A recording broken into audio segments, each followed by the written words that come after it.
גל, אני צריך שתשתיק את עצמך. תודה. Awesome. Okay, I think we're good to go. All right, let's start the recording. Good afternoon, everybody, and welcome to our third session of Café Israeli. My name is Daniel Gurevich. I'm the Israeli Shaliach of Maccabi USA. And Jane Rosine, please make sure that you mute yourself. Thank you. Okay. And today is a very special occasion and a very special day for us. We are celebrating the Israeli Independence Day, which also always follows the Israeli Memorial Day, and we have very special guests. We have a large group of IDF soldiers who are actually also happen to be our own Maccabi fellows who are currently serving in the IDF. Now, I will take a minute just to make this a bit longer than usual introduction, just to explain everyone, so we all will be on the same page. What does it mean? Our Maccabi, which are serving in the IDF, how does it work exactly? And then I will switch directly to our guests. So, although here in the United States we are used that Maccabi is associated directly with sports, it actually works a bit differently in Israel. So in Israel, besides the sports and the athletic component, Maccabi has a very big part is an educational Zionist movement, okay? And part of it is because of its educational branch, Maccabi Tzair. Maccabi Tzair is actually the youth movement, the educational youth movement, which has very little to do with sports, okay? But it's the educational youth movement of Maccabi Israel, and these days Maccabi World Union. And there is a special program, the special program which brings Maccabi Tzair alumni who are graduating from high school, and they're taking a gap year program in which they're dedicating themselves to live in a commune and to serve for the community and Maccabi Tzair movement. And after they finish this gap year, after they finish this year of service, they are actually joining the IDF, and they're joining it is a group, and there are several different phases to their service, and our guests will be able to elaborate more about exactly what and how their service looked like. But the most important thing to understand is that unlike in the US, we're talking less about sports, more about education, Zionism, and community service, because this is what Maccabi is more about in Israel. The other thing that is, I think, that also worth mentioning is the perception of the military service, which is very different in Israel from the one that we are used here in the IDF. Unlike here in the IDF, to be a soldier in Israel, it's not a profession for most of people, okay? It's not a professional service. Everybody is serving, okay? So we can see the male soldiers and female soldiers, and everybody is serving, and they have doing a very large variety and a very big spectrum of tasks, okay? Some of them are more combat related, but some of them are more related towards the service of the community in Israel, okay? So I think I really spoke enough, and it will be a great opportunity for us to get to know our guests today. Gar'in Shufra. Gar'in is the Hebrew word for a group, right? So we have our guests from Gar'in Shufra. Let's say hi, let's say shalom to these guys. Now, let's start here, guys, if you can start with Elad, Amir, and Yara. Let's get to know you guys. Hello, shalom, bruchim habayim. Shalom. Shalom. If you could briefly introduce yourself, just to say your name, how old are you, and where are you from in Israel? I'm Amir. I'm 20 years old. I live in Rishon LeZion. Hello, my name is Elad. I am from Gedera, 21 years old. My name is Yara. I'm 20 years old and I'm from Gedera too. Awesome. Thank you. Great to meet you and thank you for joining us today. Tzair. Hi.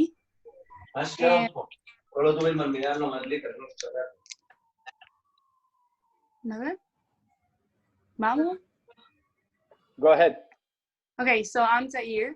I live in Gedera and I'm 21. Nice to meet you. Yoa. Hi, I'm Yoa. I'm 20 years old from Rishon LeZion. Great to meet you. Thank you. Gal. Hi, I'm Gal. I'm 21 years old and I'm from Carmel Yosef. Nice to meet you. Carmel Yosef. Great place. Awesome. Okay. This is the whole group, right? This is all. I didn't forget anyone. נכון? לא שכחתי אף אחד? Awesome. No. Okay. Awesome. Thank you. One important thing. Thank you. Thank you for muting yourself as well. Guys, please just make sure that the only person who is unmuted is the person who speaks. Thank you. Okay, great. One important thing that I think it's worth mentioning, and it's something that you guys were a bit concerned about, is our ability to have a fluent conversation in English, right? I assume, and I think all our guests can obviously understand, that you guys are Israelis and your English is obviously not perfect. Mine is not perfect as well. It might be a bit difficult to understand a bunch of Israelis talking between themselves, but I think that everybody will understand and will cut us some slack, right? So we will have a conversation, we will do our best, and if you guys need to say a sentence or a few words in Hebrew, and I will be able to translate later, so we will do it this way, okay? And I think that everybody can appreciate and understand the effort. Great. Okay. Amir, Yara, and Elad, let's start with you guys. Tell us a bit about how your group actually started. How did you start as a group? What was the process? Where did you guys come from? How does this story actually start? We all grow in the Maccabi Tzair in our city. Yara and Elad in Gedera. I'm in Rishon LeZion, and we have friends in Carmel Yosef like Gal, and we have friends from Modi'in. And when we שהיינו בי"ב בעצם, 12th year school. Okay, so when you were in high school, basically this process is started, and it started in Maccabi Tzair. Maccabi Tzair coordinated the whole process. So how big was your group when you just started? It was very big. We were two separate groups, and doing this, we combined into one group. Interesting. So you started to meet each other. You basically started to form this group, right? You probably had a madrich, someone who coordinated the whole process, right? Yes, and then you graduated from high school. So what happened next? Every group started a gap year, the year of community service. One group was in Be'er Sheva city, and the other one was in Bat Yam. My hometown. And that's it. During the year, we had meetings, like peulot, together to start to bring the groups into one group, and that's it. Oh, so you had two groups, and then you actually merged to be one group. And this is the Gar'in. The Gar'in was formed from two groups. One group did the community service in Be'er Sheva, and the other group did the community service in Bat Yam. So you, Yara, where did you Exactly. do your where did you do your community service?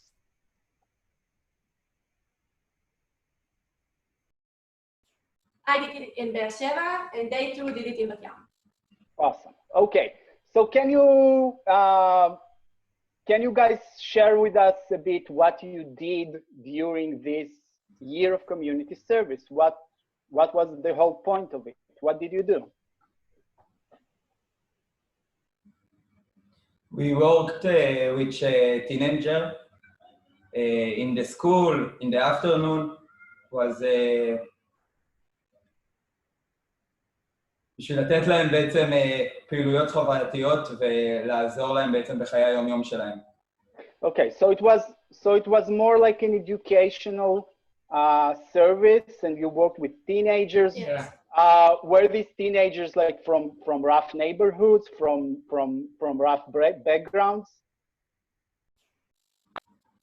חבר'ה משכונות קשות?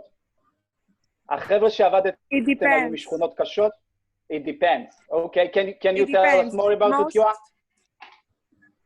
Yes, some of our work was working in the city, volunteering with, they call it moadoniyot, clubs. Like a small community centers. Yeah. Mm-hmm. Yes, community centers for kids, which to there arrive the kids that are more, or the teenagers that are from more of the rough type. Background, and we also did work in chapters of the Tnuah, so in chapters of Maccabi. So to there, it can comes from any kind. It can be from, you can call it normal to rough to everything. Okay, but you were 100% dedicated towards the community work. That's all you did for a year, right, Yoa? In every aspect, we did something that includes either the city or the Tnuah, and the Tnuah inside the city. Awesome. Okay, so how did, Tzair, switching to you, how did the daily life in this commune look like? I mean, were you living by yourself? Did you have like a separate apartment just for you guys? Did you have like your own budget? Okay, I guess so no we have grown-up. our own budget. We have our own budget, and we decided how to separate them, like which how do I say it? Okay, so we decided how much money we give to food and how much money we give to things that we wanted to do for ourselves. How much money, like we decided to where to go with the money, and we lived in our own apartment, and it's like a home, which each group of us had her own home, and when we wanted to meet together, we would meet at one of those houses. Yeah. Mm-hmm. Yeah. And that's it, I think. Okay, so I'm really curious about it, Tzair. Because I did the same program, but 20 years ago, and you know, our daily life looked very different. We served this year working in a kibbutz. I'm curious what made you to make this decision to dedicate yourself, you know, instead of joining the rest of your friends, you know, doing this probably pretty much the same path as everybody else, finishing high school, going to the military service, and you know, and all the stuff, you know, you going to South America and going to the university. That's what all the Israelis do. So, but you decided to take this gap year and completely dedicate yourself to live with people that you don't know so well, to be part of a group. Now someone decides for you how much money can you spend for, I don't know, buying orange juice or whatever. What made you make this decision? So I think it's like the idea above that, to understand that the life doesn't have to be one path and everybody has to go through it. You can make your own path and do things that you think that are more important, of being like just like high school and then be in the army and then university or something. Like do a big trip or something. We saw to give, we think that to give to the community is bigger, and to be a part of something that's bigger than us. It was a big thing for all of us, I think. And we all saw ourselves giving people. I think we did it when we were in high school, and then to continue with that wasn't a strange thing. It was a good thing, and it was like in our hearts. We know that we will give to people as much as we can, and to give another year for, I don't know, for people that needs us. It's not such a big thing that everybody look at is like a 1 year for like from our life wasn't that big, I think. And it gives us many things for, I don't know, like when we went to the army, you saw like the people that did a gap year, and then you saw people who didn't. The struggles were different. We know already how to communicate with people, how to, I don't know, how to, like, the struggle wasn't that big to be out of your own home and now with your parents, now with your family. It was different, and it was easier. And also to look at a society in our eyes, and to see things that we didn't think that we will see. It was big, and it was the meaningful things that I did in my life, and I really am grateful for like the opportunity to be with people and to give from myself. And I don't know, I think like the whole group, the whole Gar'in, things like that. That's amazing. That's amazing. Very strong, very powerful words. Yoa, how did it feel for you to take this gap year and not to proceed with your friends? And the other thing that I'm curious about is, what did your parents think about it?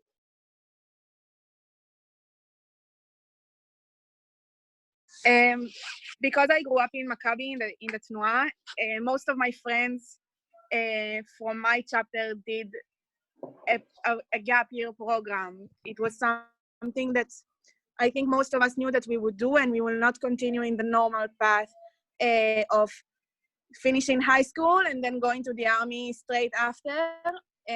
My closest friends are the ones who chose to do some type of gap year program, either Maccabi or either something else. So for me, this was the obvious choice, instead of my other classmates in high school. For my parents, it wasn't like that. At first, they didn't understand why would I give another year, and when you are in Maccabi, then you are in Maccabi all the way. From 6th grade, I joined, and when I was a madricha, it was my whole life from morning till night, every day, and why would you want to give another year for that? And to hear again about Maccabi and Maccabi, but it was so in my heart, and I wanted to give back. My parents understood eventually that this is something good to give back to the community, and 1 year is not, it's not what's going to change maybe someone.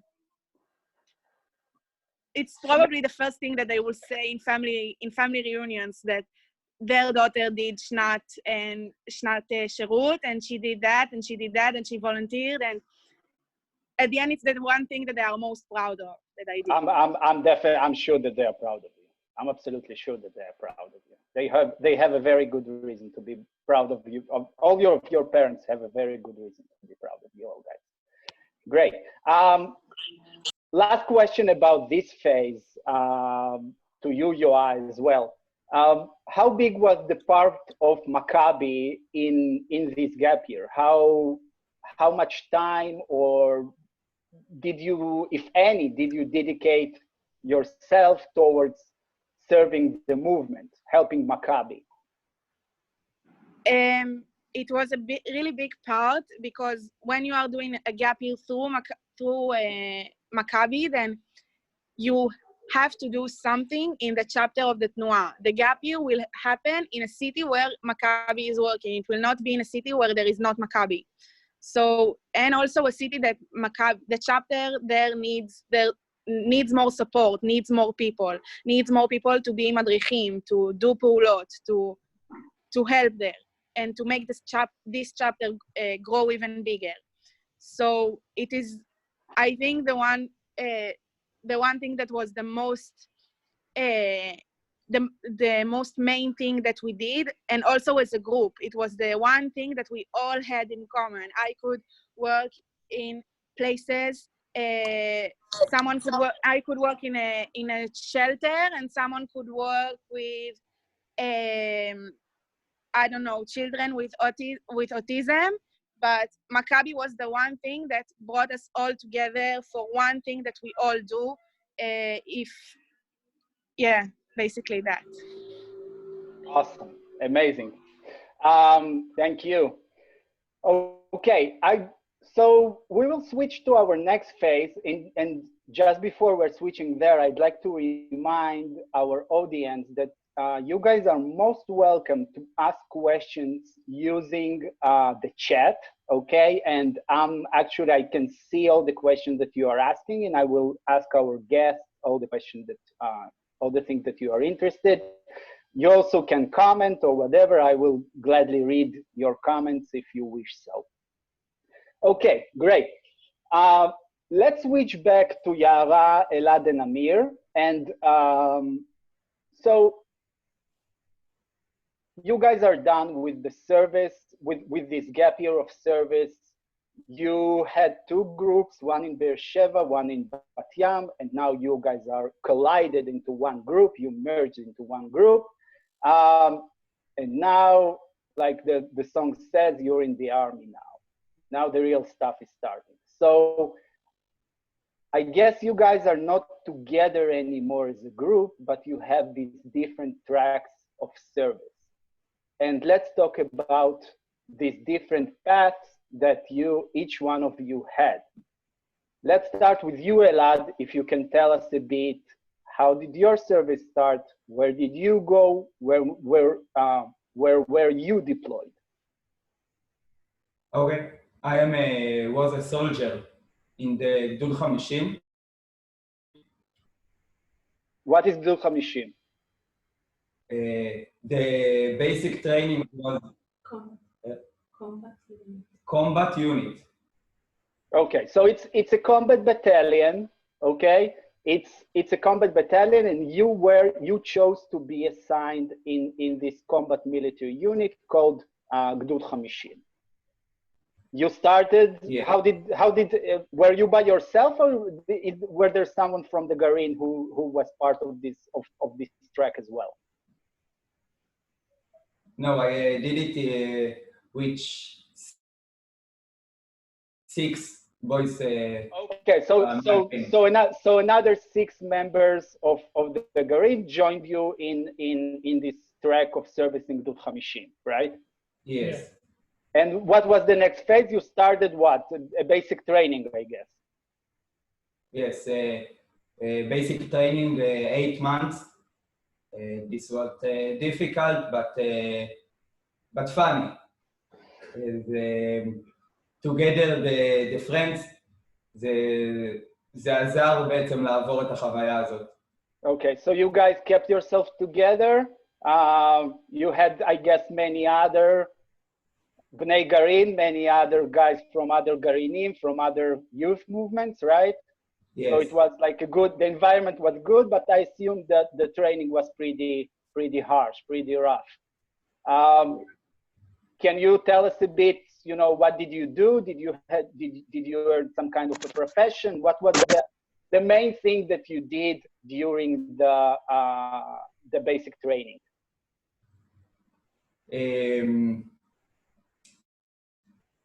אני אענה לך בעברית. אין בעיה. עשינו מסעות של עשרות קילומטרים, עשינו אימוני כושר, אימוני ירי, התאמנו למלחמה הבאה בעצם.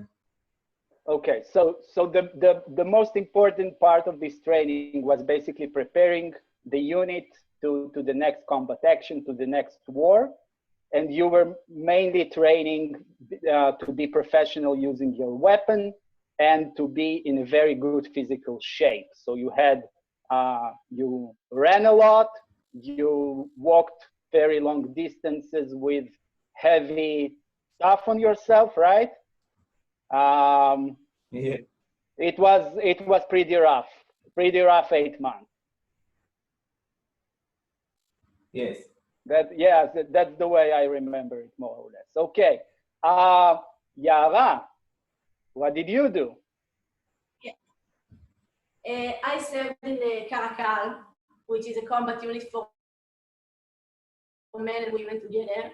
This is the first unit in the IDF that started doing this thing, which is very special. And that's it. The basic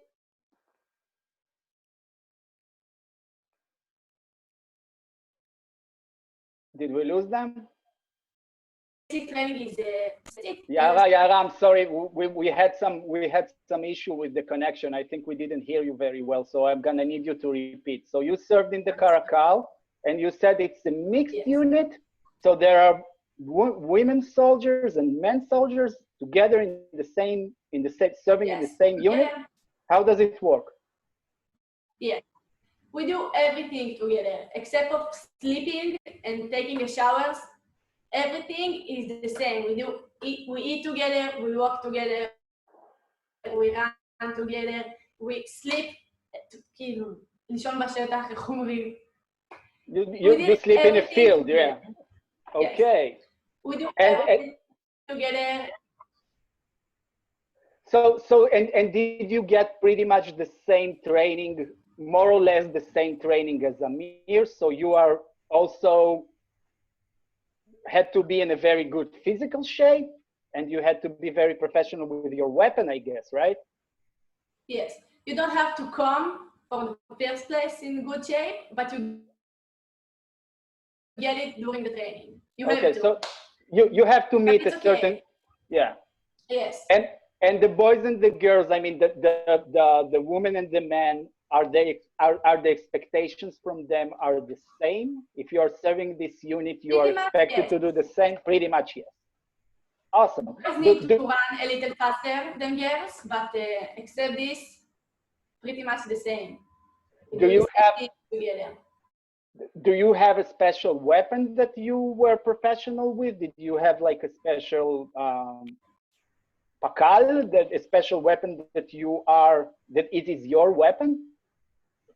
I had a regular weapon, but I've been a commander in the few last month of my service to my class, to 7-8 soldiers that were under me.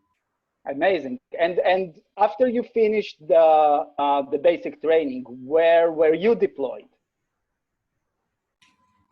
איך אומרים קו? כאילו... The duty, the service, the guard duty. Unit serves usually in Egypt, in the border with Egypt. It's a most beautiful place in Israel. The views are amazing.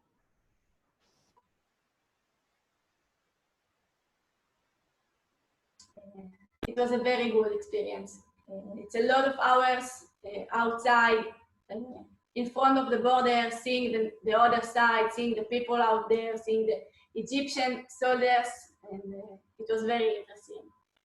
So this is basically was after you finished the basic training, the whole unit was deployed in the Egyptian border, and you were patrolling the border, and you were guarding the border, the southern border of Israel. This was your mission. Definitely. Amazing.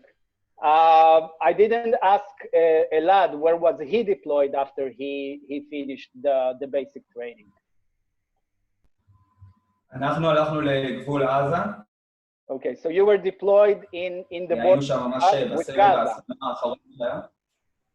Yes.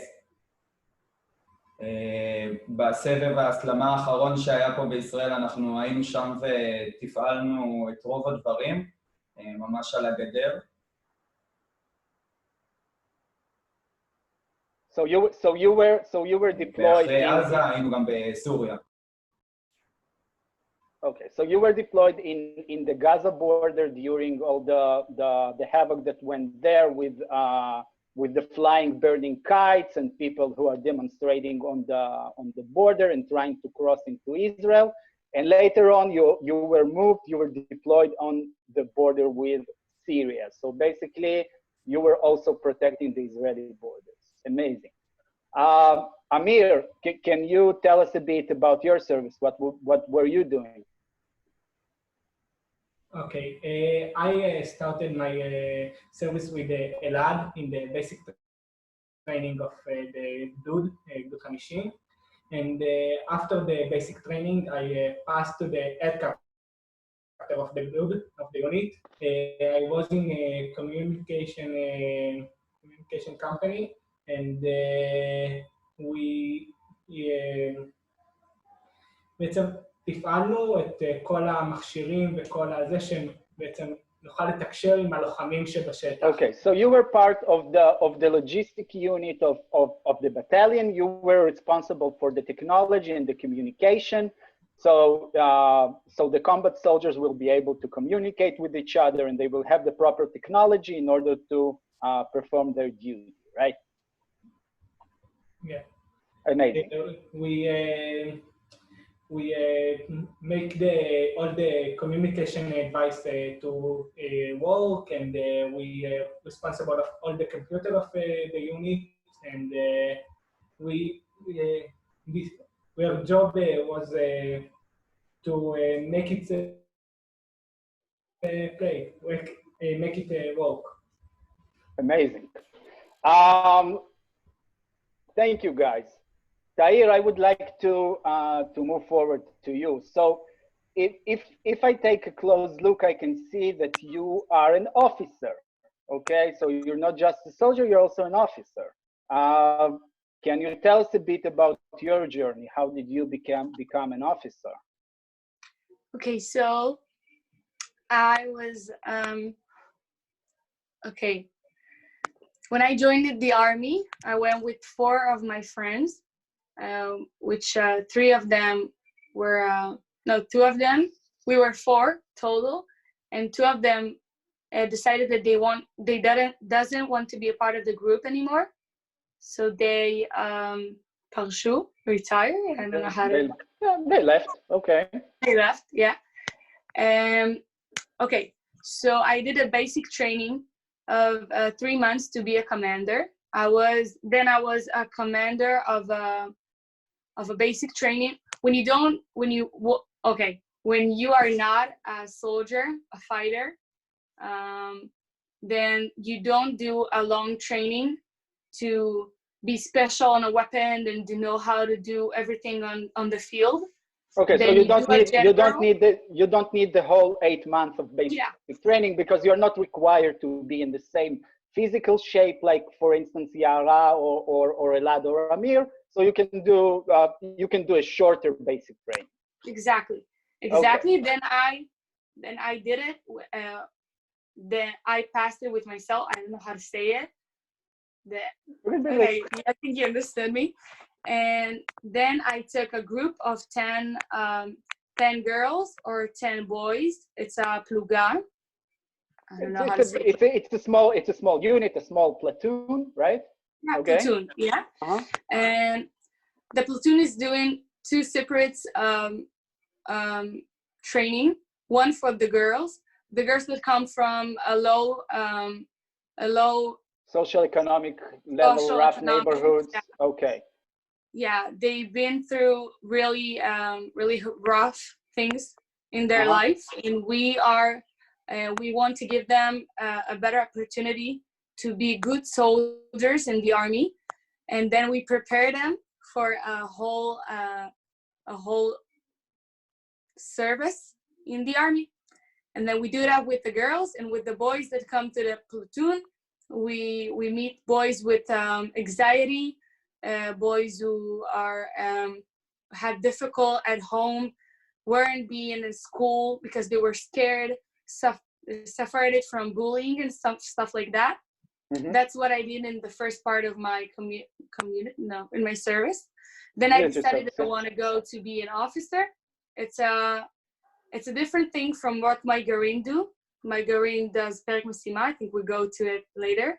And I decided to be an officer, which means that I need to decide if I want to be a part of the group and to continue with the path that the Gar'in do in the Tzava, in the army. And I decided with my Gar'in, you don't take a decision with yourself, you take a decision with your whole Gar'in. And then we decided together that I'll be an officer. Then I went to officer school, and after that you go to do another training in your own chayil. I don't know how to say chayil. In your branch, Force. in your military branch. Force. Yeah. Force. Right? Okay. So I did that, and now I'm a commander of machlaka. Platoon. Platoon. Yeah. I'm a commander of platoon for myself. I don't know how to. So a platoon. Yeah. You have your own platoon. You are responsible for it. Yeah. Yeah. I'm responsible for her platoon, which it's a whole base for I think teenagers that went to jail, that used drugs, that they did they did a lot of things in their life. They're from a low society in Israel, and then they come to the army, and they've been we do them training longer than any other training in the army. And I think we give them an opportunity to become good soldiers, and we show them that the army has possibilities that they give them to be and become better people. Also, it sounds big, but it is. And that's it. So it's a very interesting point here, because what you're describing is that part of your military service was to help other much less privileged teens in Israeli society to actually join the army. Yeah, that's right. Why is it important? Why is it important that for them to serve in the army? So the army believes, and something that David Ben Gurion, when he decided to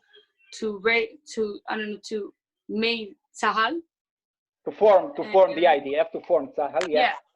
So he decided that if the people come to the army will give the people opportunities and will open for them doors that doesn't open for them when they were children, because they come from a rough background and they doesn't have same opportunities as others. Yeah, same opportunities as others, and the army think it's a good cause to do that. But, and it's important to say, it's not the main cause in the army. The main cause is to protect Israel and her citizen, and we believe that part of protecting the citizen is to become better people at the army, that when you go out and when you finish your service, you will be a better person, and then you will help the society to become better. Very well said. Thank you. Yoa, I'd like to move back to you, but before I will ask questions about your path, about your track, I'd like to ask you some questions that I see here in my chat. Okay, so maybe you will help us to answer all the questions that people want to know. Okay, so let me switch and start from the beginning. Jackie would like to know, how long is every young person required to serve in the military, and how can we pray for the IDF now? I guess she means, how can we support the IDF? What can we do? Okay, so basically, men in the mandatory service, men are required to do 2 years and 8 months of service. This is a mandatory for men, and women are required to do 2 years. But if you are like Yara, who served in Karakal, there is something in Hebrew called Din Isha Kedin Gever. It means that if you are choosing to go to combat, when you are a woman, you will serve as a man, because that the training is so long that if they train you for 8 months, then you will do 1 year and 2 months. It's not enough. So you serve as a man. But other than that, a mandatory service is 2 years for girls and 2 and 8 months for boys. Amazing. And what do you think people in the United States can do in order to support the IDF, to make people feel better? I think that the biggest thing that people and it's my opinion, the biggest thing that people abroad can do in USA can do, it's that to prove other people wrong about rumors about the army, about what they say about the IDF, to show them after talking with us or talking to even other soldiers or listening to the Israeli news to understand what is really happening here and what is really happening in the IDF and prove other people wrong. I think that will be a lot of help. Awesome, amazing.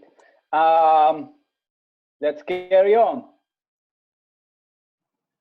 How is the IDF keeping soldiers safe from the COVID-19, from the coronavirus, and how is the country doing in general? The army is going with a solitary, I think it's called. The soldiers don't go home often. There are a lot of soldiers that, including the Gar'in, that were home for many Shabbats, and they stayed in base or in the apartment.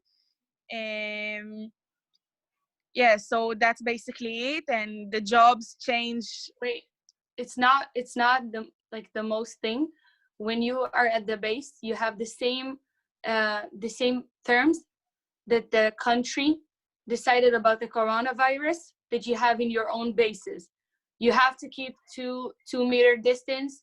We don't eat at the same table. Many people, we don't sleep in many in rooms. We don't sleep the same. Also, you have to do like everything that the country does. The army does harder. So how do I say? הגבלות חמורות יותר. Okay, so the quarantine in the army is even more intense than in the general population. Yes. So you have to keep. Also, we don't do our own missions. Like the whole army is helping the country. We go to the old society to the elders. We give them food and we help them in the holidays. We take the Gar'in does that, and I think he can explain better than I am. But the army decided to bring the children of the doctors to schools and to make the doctors' life easier by being with people all day, like their kids, and being with people all day. We also I don't know, לא יודעת איך להגיד את זה, אבל יש סגר על ערים, אז כאילו הצבא עוזר בזה. There is a curfew in the cities, and your guys are helping to implement the curfew. You are yes. Going to the I think it's called elder houses. I'm not sure exactly if that's the term. The houses for the older population. You're helping them with food, I guess, and you're also helping the doctors by keeping their kids occupied, right? So that's very important. Okay, that's very nice. Let's move forward for a bit, several more questions. Joy Butler, good to see you. Are you allowed to join the US military after the IDF? I will tell you that I guess you can draft to the US military, but you need to be an American citizen. You can't join the US military if you are not an American citizen. So that would be the ramification of that. Jean would like to know, are kids from the US able to serve in the IDF? Jane, the answer is yes. Okay, and if you would like to know more about how exactly it can work, I can probably be the person, the point of contact for this one. You can easily reach me. My details can be found on Maccabi USA's website. They're actually a collaboration between obviously between the organizations, and teens from the US can join the same program as these wonderful guys, and they can join the go for a gap year in Israel and join a Gar'in and also serve in the IDF. It's absolutely 100% possible. Yes. We had in the Gar'in someone who comes from the USA. Elad, do you want to talk about it? Can you tell us more about it? Yeah, that's interesting. שנת שירות, בשנת שירות היה איתנו מישהו מה-BBYO. Oh, you had someone coming from the BBYO during the gap year. Amazing. And did this person drafted to the army? Did he went to Tzahal with you? No. הוא בחר לחזור לארצות הברית אחרי השנת שירות, אבל שנה מעלינו ושנה מתחתנו יש גם בכל אחד מהגרעינים מישהו מה-BBYO שעשה צבא, שהמשיך איתם לצבא. So kids from the BBYO, after they graduating from high school, they are joining the Maccabi Gar'inim and becoming part of this group. And some of them, yes, are moving forward and proceeding to the military service in the IDF. So I hope it answers the question. Okay. There are also a lot of programs like Nahal and Gar'in Shufra that you can do. Well said. Well said. Yes, definitely lots of opportunities for teens from the US to serve in the IDF. Absolutely. And if you guys want to know more, just let me know. Okay, what percentage of soldiers remain as career soldiers after mandatory service? Okay, maybe Tzair can tell us more about that, because she kind of became a career soldier. So what is the percentage? How many? I miss you too, Joey. Okay, so when you have a palug, I don't remember how we said that. Pluga? A platoon. Battalion. Yeah. Battalion okay. Or platoon, yeah. So from a platoon, you go out something like 2 people, when in a platoon you have something like 150 people. And you have to go many tests, and you have to speak and to know how to speak in front of people. You have to have many qualifications. Yeah. Mm-hmm. And that the army requires. Also, if you decided to do an army career, the army has to want you to do it, and then you have to want to do it. Now many people decided to sign again. In the first signing, like I did, we signed for something like in a year, more than people do. An additional year of service. Okay. I do an additional year, and after this year, the army asked if I want to do more. After he asked that, I need to be very sure that I want it, and you get more money, you get more benefits, yeah. Also, if you decided to go, I saw the questions that they ask how they go with the college. So if I decided to make a career from the army, then the army give me school and something that they want me to avail with. And that I want to, like, if I do something in education, then I will go to the university in Tel Aviv, and I will learn education there to be better at the army and better for the army. And so when you do a career in the army give you a big benefits, but it's a hard work, and it's a career for everything. Yeah. Amazing. So in case you are taking this path and you are becoming a professional soldier, so the army is kind of taking care of you, but you also committed to go and study something that benefits the army. and somehow related to your profession, right? But the army pays for your college in this case. It pays the tuition. Yeah, Awesome. it is, and yeah, it's a long path, but you need to want it, and the army needs to want you. Amazing. Do you have plans about going further than this 1 year that you already committed? I know. I'm thinking about it, and you've been asked it in a very short time for your office. Like, I think in 1 month. Then I'm an officer for only 1 month, I think, and in 1 month I think they will ask me if I'm thinking about it. And I say I will, because I like how the army works, and I like the people, and I like my job. But I don't know, and it depends on the thing that they want me to proceed in, the job that they want me to proceed in, and I think I will. And it's to sign another 2 years, but I think I will. Awesome. Okay, I hope it answered the question asked by Nate Fishman. And Nate, it's good to see you here. Great. Guys, I think that we are running a bit short of the time. We've been talking for an hour already. So before we wrap up, and in case we have any additional questions, please don't hesitate, just write them in our chat box. I will ask a few more questions just before we say goodbye.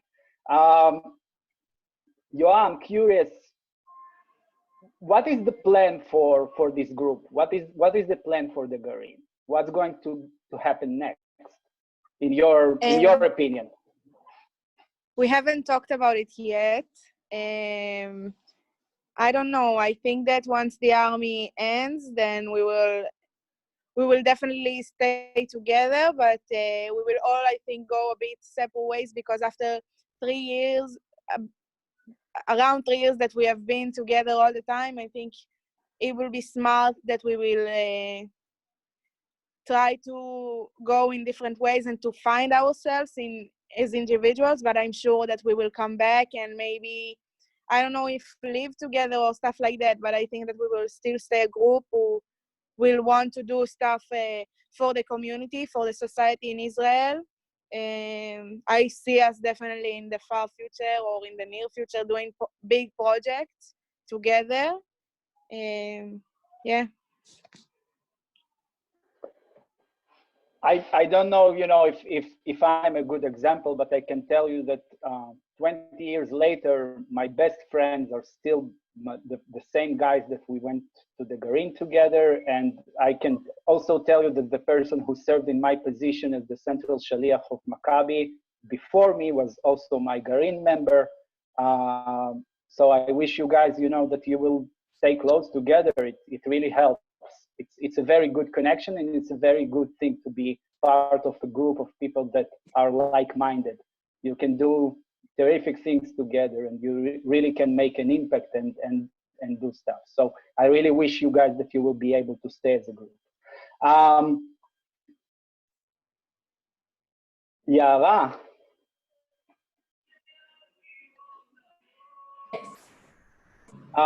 What are your plans?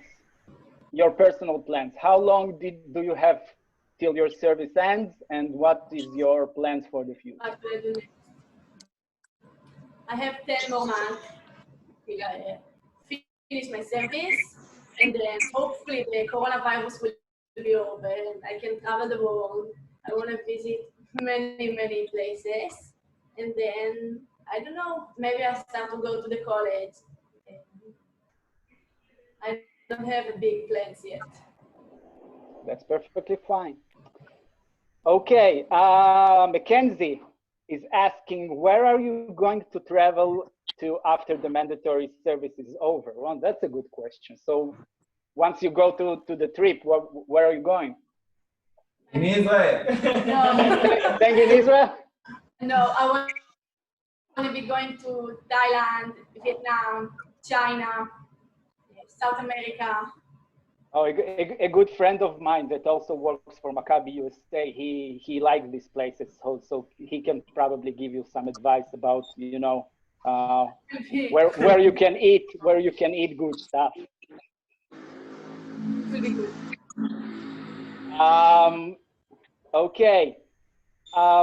One of our officers, Arnie Filko, wanted to thank you all guys for the incredible service to Israel and the Jewish community. God bless you all. Thank you, Arnie.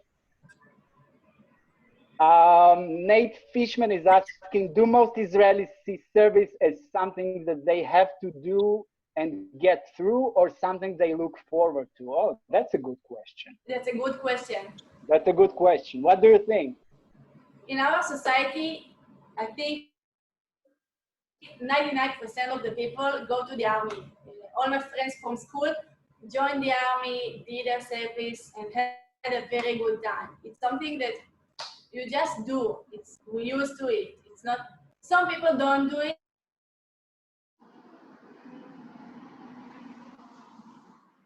And it's okay. But for most of us, it's not an option to not go to the army. We do this very interesting experience, and it's a very good time.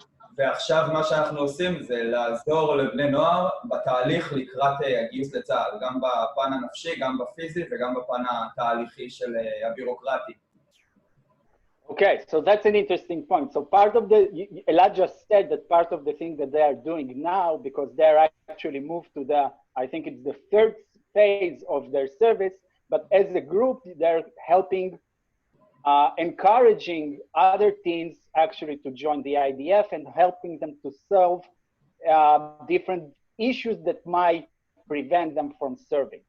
Okay, so it's a very big part basically of your service to help others to have a meaningful opportunity to be part of Tzahal, right? Did I get it right? Okay. Yeah. Yeah. That's very nice. Is the Israeli civilian population generally supportive of the military? I think, Tzair? okay, there are questions that we are not allowed to talk about when we are in the army, and then we have to answer questions like that with not a political answer, and it's really difficult to do that in the army, but we have to remain a part of the system. Yeah, so I will say that Israel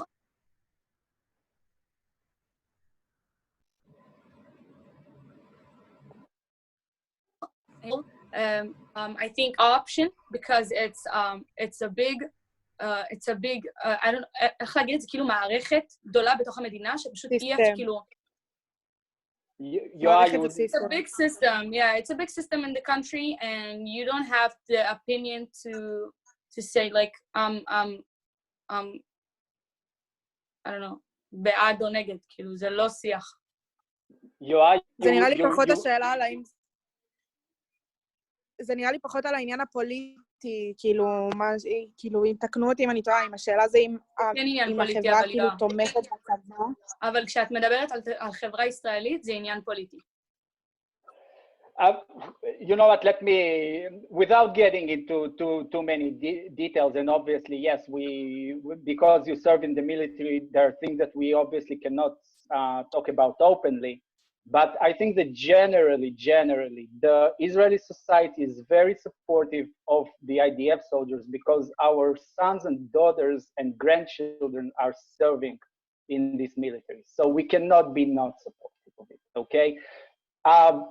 Everybody is serving, and once everybody is serving, your neighbor is serving, and your son is serving, and your friend is serving, everybody is serving.